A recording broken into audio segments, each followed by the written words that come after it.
Hi, everyone. I'm Meghan Barden. I am the Global Director of Retail Media at Rithum, and this is the Rithum Rundown. So, the biggest challenges that I see our clients as well as external prospects facing in terms of retail media is getting an understanding of what the channel should really be doing for them in terms of how it integrates with their overall marketing strategy. I think historically, several years ago, retail media was seen as co op marketing and it was considered a low funnel activity, right? Driving that final conversion, if possible, in online retailer spaces.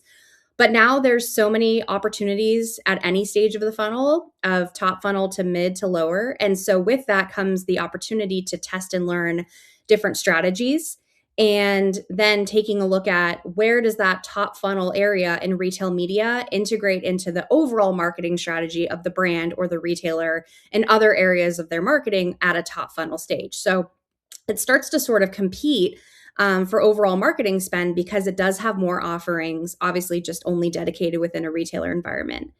So, another challenge that we see our clients or prospects facing, where actually I feel like Rhythm can really win for them, is infusing a commerce lens and a commerce first strategy in their retail media approach. So, looking at products, categories, more of the commerce pieces, and then making informed decisions on how their media runs against those products and categories accordingly. That's a really nuanced approach that I think only Rhythm really speaks to. So it's much more than just optimizing based on like media best practices in terms of efficiency, clicks, conversions, et cetera, and more so looking at what types of products or categories are you prioritizing, what products are bringing net new clients to your brand, and then where do they go from there? What products should we introduce next? So those are the types of things that we are recommending to our clients that I candidly am not seeing in other competitors, and that's an area and I think where Rhythm really wins. Yeah, that's a good question. So, AI is something that we are constantly incorporating in terms of how we approach retail media as well as digital marketing. There's a lot of offerings from the direct retailers and environments like Google themselves where they're making recommendations around product descriptions, the types of like ad content, kind of like, hey, let me write that for you a little bit better. And then also how we're integrating AI is kind of informed optimizations based on the AI agent. So we give it certain prompts of like, how can we make this area more efficient? Or is there a product that is potentially performing better in this area that we are not looking for?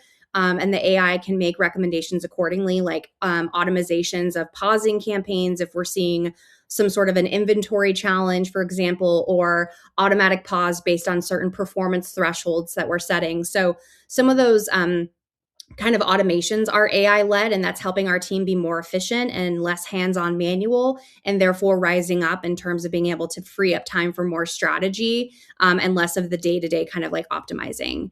Another area in which AI is changing the retail media landscape is that advertising within AI agents is rapidly approaching. There's been a lot of articles recently about ChatGPT and open AI platforms starting to launch beta testing and programs where brands and retailers are able to advertise within the agents to a certain select audience. And so they're starting to test what that looks like. I imagine the environment and how we approach the advertising is going to be very similar to retail media. However, there's a big opportunity because AI represents a shift paradigm change in how people are searching. It's much more intent driven. And understanding what the what the person is looking for, not just a recommendation of a product, but a recommendation of an entire opportunity, whether it's like a lifestyle change and then here's associated products. And it's also very open ended, right? You're always being asked, did you get what you need? Do you want me to look at this instead, et cetera? So the advertising, in my opinion, is going to have to be as equally intelligent, much more intention based, and also helping brands and retailers tell their story in a much more authentic way because that's what the AI platforms are looking for when they look for how to serve ads and products in terms of credibility.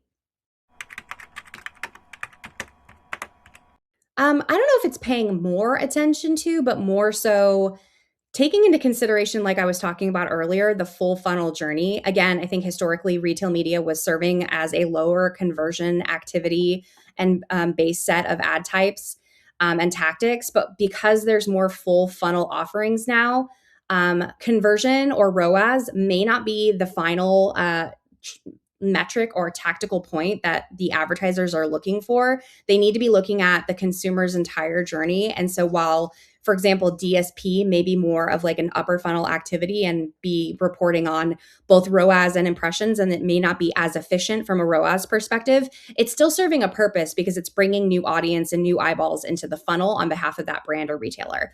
So I think it's more realizing that not all metrics are created equal at every stage of the funnel, and measuring your approach and kind of like how you weigh those metrics at each stage, rather than just assuming that ROAS or tacos is like the end all be all. So it's a measured approach of weighing out the different options and realizing that a full funnel approach can be beneficial. You just have to realize some areas may not be as efficient as others.